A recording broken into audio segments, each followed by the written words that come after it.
Hello, my name is Amy S. I'm from Gainesville State, Georgia, and I just completed my first year in the GIS program. My project is finding the best places for solar panels on rooftops in the shopping district where I work. My study area is in Cumming, Georgia, about 1 hour north of Atlanta. The data I collected was in the form of a classified LAS file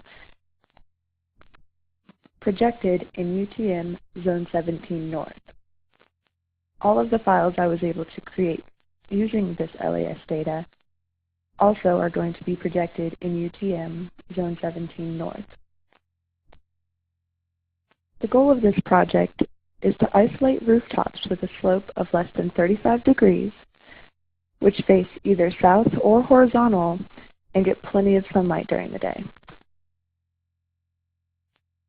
The first thing I did was import my LAS files into Qt Modeler, and then I produced a digital surface model and a digital terrain model.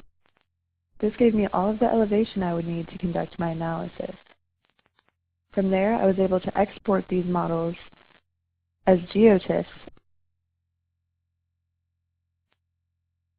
After importing my DSM and DTM into ArcMap, I was able to use the 3D Analyst tools to subtract my digital terrain model from my digital surface model. The result was the height of every object on the terrain, which made it possible to separate buildings from trees and the ground cover. I used the Spatial Analyst toolbar to find the slope of my DSM, and then isolate the rooftops that had a slope of less than 35 degrees. After that, I used the raster to polygon tool to create a polygon shapefile from which I was able to calculate the areas of the rooftops that met the criteria I had set forth.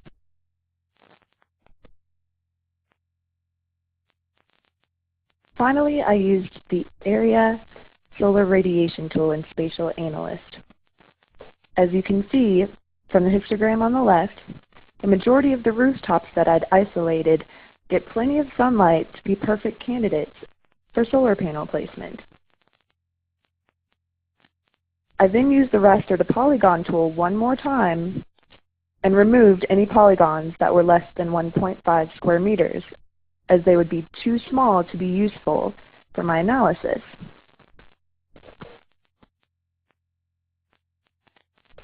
My final results showed that my study area contained over 60,000 square meters of rooftop that was eligible for solar panel placement. This is over 90% of the rooftops in this study area.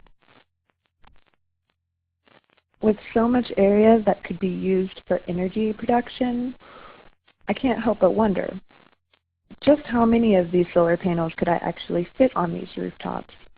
And how much electricity would they be able to produce in each system? That's what I plan to study with my next analysis. Thank you very much for listening. Have a good day.